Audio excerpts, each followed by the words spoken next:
Waouh! Alors là, tu n'hésites pas là. Là, tu n'hésites pas. Tout de suite. Je vais argumenter, je vais vous dire pourquoi je pense que c'est ce qui va se passer.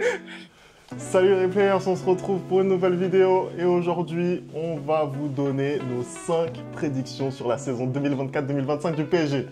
Tenez-vous prêts parce que là, il va y avoir des affirmations. Je vous dis, vous n'êtes pas prêts. Vous n'êtes pas prêts. Moi, je vous le dis. J'ai hâte. Surtout ce nouveau PSG version 2024-2025, il peut y avoir des surprises. J'ai vraiment hâte. Écoutez, on va lancer le générique et on va en parler juste après. C'est parti.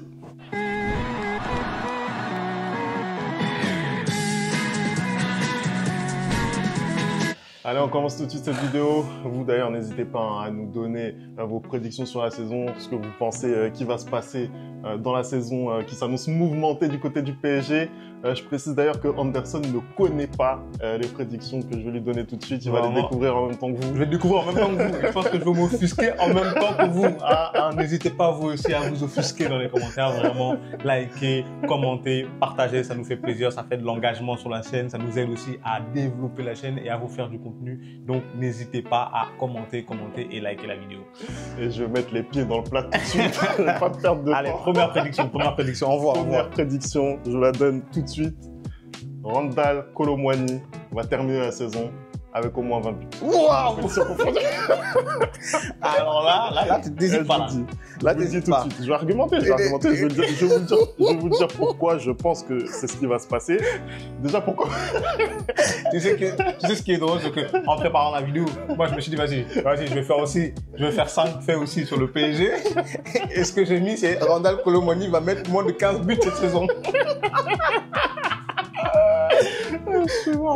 Non, moi je crois toujours à Randal, je suis toujours dans le train, je vais pas mytho, pour plusieurs raisons. La première, c'est que il arrive un petit peu dans des conditions particulières l'année dernière. Il y a le prix du transfert, voilà, les 90 ou 95 millions d'euros, c'est compliqué à digérer, il l'a dit lui-même. On sait en plus ce qui s'est passé autour de son transfert avec Francfort qui voulait pas le lâcher, la grève qu'il a fait de l'entraînement, etc. Donc il n'arrive pas forcément dans les bonnes conditions. T'ajoutes à ça le fait que voilà, il n'ait pas la confiance justement avec les buts qui s'enchaînent, etc. Ça fait beaucoup, il faut digérer le transfert. Cette année, Kylian n'est plus là, forcément il va y avoir les buts qui vont se répartir. D'ailleurs, Luis Enrique, il a très bien dit qu'il préférait avoir 4 joueurs à 10 buts qu'un Kylian à 40 buts. Mais voilà, moi je pense que ça peut être la saison de Randal, d'autant plus que bien sûr Gonzalo Ramos s'est blessé et que jusqu'à preuve du contraire, on n'a pas encore recruté de numéro 9 et que c'est parti pour que ça reste comme ça au moins sur cette première partie de saison. Écoute Femi, moi j'entends tes arguments et je pense que je partage aussi certains d'entre eux dans le sens où la saison dernière, en effet, il n'est pas arrivé dans les meilleures conditions. On va pas se le mentir, comme tu as énoncé tous les faits qui ont amené à sa venue au Paris Saint-Germain qui ne sont pas optimales. On va pas se cacher aussi qu'il y avait un attaquant devant qui prenait énormément de place, qui mettait 40 buts dans la saison. Donc du coup, tu n'avais pas forcément besoin que les autres soient à plus de 10-15 buts. Donc voilà, mais cet attaquant aujourd'hui est parti. Maintenant, on arrive sur une saison charnière pour Randal Kolo Muani. C'est la deuxième saison, la saison sophomore comme ils disent au basket. Et c'est la saison normalement où tu dois confirmer. Sauf que normalement, qu'est-ce qui se passe? Tu dois confirmer quand la première saison a été bonne. Et aujourd'hui, au vu du talent de Randal Kolo Muani, excuse-moi, permets-moi d'avoir des doutes, permets-moi de penser que aujourd'hui il n'a pas la carrure RKM pour être le numéro 9 du Paris Saint-Germain, sachant en plus que le Paris Saint-Germain va être engagé sur bon nombre de compétitions et je ne sais pas s'il pourra tenir le rythme. Moi, ce qui me dérange avec cet attaquant, c'est que j'ai l'impression qu'il a les occasions pour mettre les buts et qu'il n'est vraiment pas en confiance. Après, est-ce que le départ de Kylian va lui permettre d'être en confiance? Mais moi, sur cette première affirmation, j'ai mis des doutes. Et je pense qu'au contraire, on va plutôt, justement, comme tu as dit, se retrouver avec énormément de joueurs à 10-12 buts plutôt qu'un Randal Kolo Muani qui va dépasser la barre des 20 buts toutes compétitions confondues avec le Paris Saint-Germain. Voilà. Écoute, on verra ce que ça va donner. D'ailleurs, vous donnez votre avis, mais moi, je pense que ça peut marcher pour Randal. Il l'a montré cet été. Pour moi, c'était l'attaquant français le plus en vue durant l'Euro. Et voilà, il a montré que quand il était en confiance, il peut vraiment faire du bien. Donc ça, c'est ma première prédiction. Je pense que déjà, ça va faire débat. Là, tout de suite, on a fait fort. Allez, on va enchaîner avec la deuxième prédiction. Je pense que le PSG sera champion de France avec moins de 5 points d'avance. Voilà ce que je pense. C'est vrai que l'année dernière, on a eu un championnat qui était très largement remporté par le Paris Saint-Germain. Et c'est vrai que là, cette année, en Ligue 1, on voit qu'il y a des clubs qui travaillent bien. Voilà, j'ai déjà envie de parler de Marseille et Lyon, puisque c'est les deux autres clubs les plus populaires de France. Marseille, on a vu ce que ça a donné lors de la première journée avec une victoire 5-1 sur le terrain de Brest qui joue la Ligue des Champions cette année. Donc c'est pas n'importe quelle équipe, même s'ils ont perdu quand même quelques joueurs. Ils ont récupéré un très bon entraîneur aussi. Ils ont récupéré un très bon entraîneur, Marseille, avec De Zerbi. Ils ont récupéré Mason Greenwood qui s'est tout de suite mis en évidence avec un doublé. Donc il y a des bonnes choses. Côté lyonnais, il y a eu aussi un bon recrutement, Mikotadze notamment, même si ce week-end ça a été compliqué pour lui. Et puis il y a les équipes qui sont qualifiées en Ligue des Champions. Il y a Monaco, il y a Lille également. Monaco qui est qualifié directement pour la Ligue des Champions, qui a fait un bon recrutement. Lamine Camara notamment au milieu de terrain. Et qui est sur une continuité aussi. Voilà, c'est-à-dire que l'effectif ne change pas trop. L'effectif ne change pas trop. C'est une équipe aussi qui est archi régulière sur le podium de la Ligue 1 ces dernières années. On a Lille également qui a fait une bonne perf là en barrage aller de la Ligue des Champions. La phase de groupe se rapproche très sérieusement pour les Lillois. Ils ont recruté Monsieur Pep Genesio sur leur banc cette année. Donc voilà, il y a vraiment de la qualité, je pense. Couplé à ça, nous, je pense qu'au niveau du 11, on a perdu en qualité, je pense. Je pense que par rapport à l'année dernière, on a un petit peu perdu en qualité dans notre 11. Par contre, l'effectif, il est toujours pléthorique et il permet normalement en Ligue 1 de s'imposer. C'est pour ça que je pense que ça devrait le faire pour un titre de champion de France, mais c'est que ça va être beaucoup plus compliqué que les autres.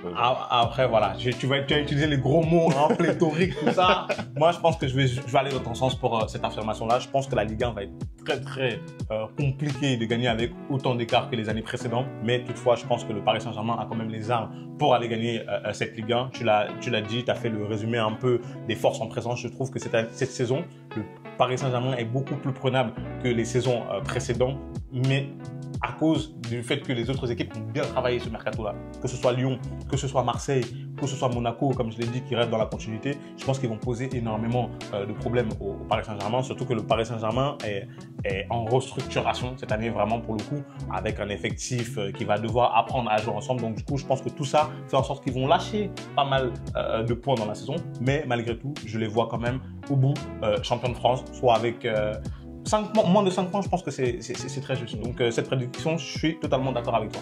Allez, on va passer à la troisième prédiction que je vais vous donner tout de suite. Je pense que le PSG ne franchira pas les huitièmes de finale de la Ligue des Champions. Les PSG ne vont pas franchir les huitièmes de finale de la Ligue des Champions. Je pense que le PSG ne franchira pas les huitièmes de finale de la Ligue des Champions. C'est extraordinaire parce que c'est exactement ce que j'avais mis moi aussi. Je le pense. J'ai expliqué pourquoi. En fait, l'année dernière, on reste sur une demi-finale de Ligue des Champions. J'avais dit l'année dernière que voilà, c'était une équipe en reconstruction, etc. Je le pense toujours. Et en réalité, le parcours qu'on a eu, il était quand même semé d'embûches. Il a été compliqué.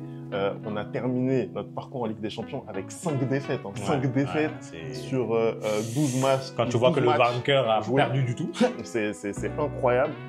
Il y a eu des défaites notamment à Newcastle qui ont été très compliquées. Il y a eu la défaite aussi à domicile contre Barcelone. Il y a eu la défaite à Milan aussi. Il y a eu pas mal de défaites marquantes dans cette campagne. Et aussi les prestations. En fait, les prestations, elles nous ont vraiment laissé sur notre faim. Je pense que c'est plus d'ailleurs la prestation que la défaite qui vraiment a choqué l'Europe, on va dire. Ça a été vraiment compliqué. Et puis on se rappelle que la qualification pour les huitièmes, elle se joue à rien pour le PSG. Elle se joue à rien. À un quart d'heure de la fin, on pensait encore qu'on serait en Europa League. Donc ça a été très très compliqué et on aurait pu ne pas passer la phase de groupe l'année dernière. Après, est-ce que tu penses qu'avec la nouvelle formule qui a été implémentée par l'UEFA, cette formule où il y a une phase justement de ligue où dès le départ, tu vas quand même affronter des grosses équipes et du coup, qui va te permettre d'être lancé dans la compétition, ne va pas permettre au Paris Saint-Germain, dès le départ, justement, d'être dans la compétition et d'aller un peu plus loin. Moi, j'y crois pas. On avait déjà un groupe de la mort l'année dernière, un très bon groupe, Newcastle, Milan, Dortmund. Bon, on est sorti du groupe en l'occurrence, mais ça a été très, très compliqué. Et aussi, je pense que voilà, de la 9e à la 24e place, il y a un match de barrage, donc ça veut dire qu'il faut terminer dans les 8 premiers pour éviter ce barrage et directement arriver en 8e de finale. Moi, je pense que les matchs à élimination directe pour le PSG, on l'a vu historiquement, c'est très compliqué. Donc, à tous les coups, tu termines entre la 9e et la 24e, tu te retrouves en 16e de finale et tu te fais dégager, tu vois, à tous les coups, tu vois. Après, le 16e de finale, c'est un match aller-retour, il me semble. C'est un match aller-retour, donc du coup, peut-être que tu peux faire quelque chose. Mais je partage ton opinion. Je veux te dire, moi, pourquoi je partage ton opinion. Tout simplement à cause du groupe. L'année dernière, quand tu disais que vous étiez en restructuration, je n'étais pas d'accord, je suis désolé. Il y avait quand même des cadres dans cette équipe-là. Et cette année, j'ai l'impression que le départ de Kylian Mbappé, c'est un poids, surtout en Europe. Et je pense que l'effectif qu'il y a aujourd'hui en place ne sont pas forcément habitués au niveau en Ligue des Champions. Et je pense que ça va peut-être, ça va peut-être caler parce qu'à un moment donné, en Ligue des Champions, certes, tu as besoin d'une équipe pour aller loin, mais tu as aussi besoin de fortes individualités. Tu as vraiment besoin d'un joueur qui porte ton équipe et c'est pas le cas pour l'instant avec le Paris Saint-Germain. Voilà. D'ailleurs, en parlant de Ligue des Champions, n'hésitez pas à aller revoir notre vidéo sur le nouveau format de la Ligue des Champions. On explique vraiment tout en détail.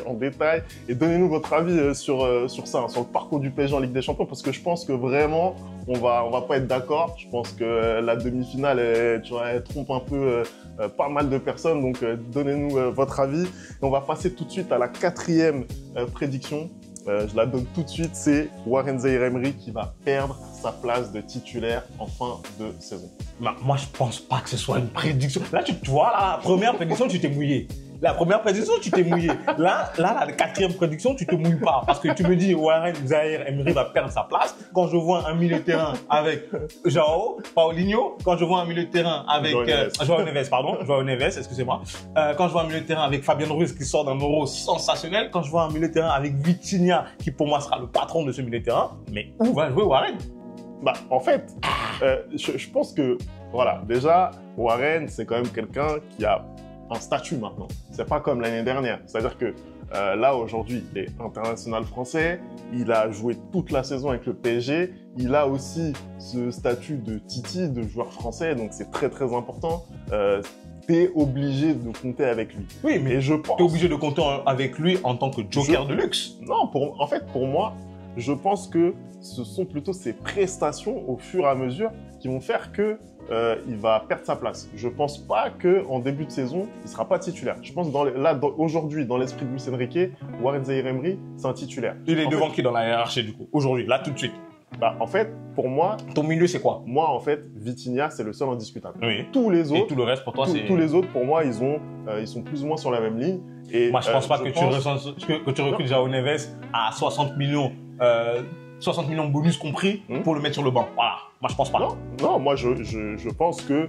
Parce que Fabien Ruiz, avant l'Euro, on dit tous, ah oui, il faut qu'il s'en aille, etc., etc. C'est compliqué. Voilà, c'est compliqué. Oui, mais justement, quand tu vois son Euro, quand tu vois le poste dans lequel il a été mis, dans les conditions dans lesquelles il a été mis et que son rendement, justement, il était super efficace, tu auras envie, Luis Enrique, c'est un entraîneur très intelligent, tu auras envie d'avoir le même Fabien Ruiz au Paris Saint-Germain et du coup, tu auras envie de le mettre peut-être dans les mêmes conditions. Moi, je suis désolé. Aujourd'hui, Warren, c'est un excellent joueur de foot, mais Warren, il manque d'expérience. Il manque d'expérience et je ne le vois pas justement être titulaire en Ligue des Champions. Après, la finalité est la même parce que tu dis qu'il va perdre sa place de titulaire. Moi, je suis totalement d'accord avec toi, mais pour moi, c'est pas... Tu te mouilles pas, voilà. Tu te mouilles pas. Honnêtement, Warren, aujourd'hui, il faut bien comprendre. Parce que dans l'esprit de Luis Enrique, quand même, Warren, c'est celui qui fait l'équilibre dans cette équipe en réalité. C'est celui qui se mouille pour les autres. C'est celui qui fait un peu le travail de l'ombre, tu vois, qui comble un peu les brèches, en sachant que Vitinha et Fabien Ruiz, ils ont, même si Vitinha, il a ce rôle de sentinelle maintenant, hein, mais Vitinha, il est capable d'apporter offensivement, par sa frappe notamment. Fabien Ruiz, il se projette beaucoup. Donc aujourd'hui, dans l'esprit de Luis Enrique, Warren Zaïre-Emery, c'est celui qui fait l'équilibre.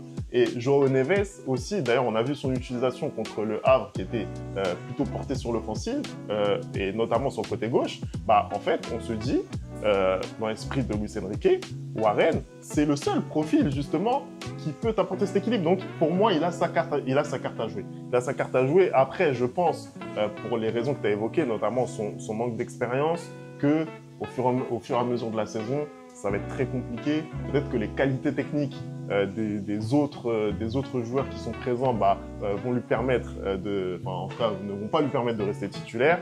Et puis on a vu aussi, notamment face au Barça, puisque c'est un des derniers gros matchs de Ligue des Champions qui a été joué, au match aller, le choix qui avait été fait, c'était Kangin Lee au milieu de terrain, un profil qui est beaucoup plus technique. Donc, à voir ce que ça va donner. En tout cas, moi, je pense quand même que je me mouille en disant ça. Hein.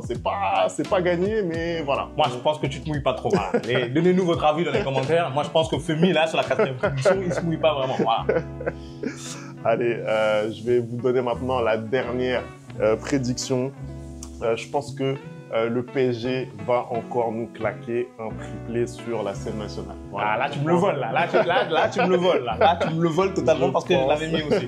Je pense que le PSG, pour les raisons qu'on a évoquées, c'est-à-dire la largeur d'effectifs qui est sans commune mesure en France, on va pas se mentir. Aussi, c'est-à-dire que la Coupe de France, c'est une compétition aujourd'hui. Tu fais 4 matchs ou 5 matchs, tu arrives en finale en fait, donc c'est très rapide. En avril, en fait, elle est quasiment terminée. Tu joues la finale en fin de saison, mais en avril, elle est quasiment terminée. Donc, en fait, tu as très peu de matchs. Sur ces 4 ou 5 matchs, tu vas jouer peut-être 2 matchs contre des équipes amateurs ou des équipes inférieures à toi. Donc, en fait, tu te retrouves seulement avec 1 ou 2 matchs de très, très haut niveau. C'est en plus des moments de la saison où les autres équipes que tu vas rencontrer justement en coupe vont avoir besoin de privilégier le championnat. Nous, on aura une largeur d'effectifs qui nous permettra d'avoir une équipe compétitive. Voilà, clairement sur la Coupe de France, j'ai pas de doute. Surtout que tu maîtrises. C'est une compétition que tu maîtrises sur les dernières années. Tu l'as gagné tellement de fois. Hein, et je pense que malgré, le remaniement un peu dans cet effectif-là, parce que pour moi, le PSG fait des remaniements pas comme notre président. On va pas parler de là-dessus. Malgré le remaniement dans l'effectif parisien, je trouve quand même que l'effectif est de qualité, comme tu l'as dit, Femi, et je ne vois pas comment ils iraient pas chercher ce triplé national. Parce qu'à un moment donné, tu l'as dit, la Ligue 1, ça va être certes difficile, mais la Coupe de France, ils savent faire, ils maîtrisent en long, en large, à travers, ils ont l'effectif, ils ont la profondeur de banc pour pouvoir jouer cette compétition-là sans s'essouffler même pour la Ligue 1 et peut-être garder des forces pour la Ligue des Champions. Et en ce qui concerne le trophée des champions, c'est peut-être là moi où j'ai le doute, parce que c'est un match, donc il peut se passer des choses. C'est un match qui risque d'ailleurs d'arriver prochainement face à Monaco. Mais je pense quand même qu'ils vont gagner. Pour moi, je pense quand même qu'ils vont gagner. Ils ont les moyens pour gagner, ils ont toutes les clés pour pouvoir gagner ce match-là. Je ne vois pas comment cette année le triplé national échapperait au Paris Saint-Germain. Voilà. Écoute, on verra ce que ça va donner. En tout cas, merci d'avoir regardé cette vidéo. On n'oublie pas les bonnes habitudes, @lereplayfoot. Vous nous donnez vos prédictions en commentaire si vous en avez. Et on se retrouve très très vite pour une nouvelle vidéo avec notamment les prédictions. Tu m'empêches, de dire au revoir aux gens. Voilà, tu me coupes là. Je suis là, je te fais de la promo, frérot. Les prédictions du Real Madrid, ça arrive aussi très rapidement sur la chaîne. Allez, on se retrouve très vite. Ciao.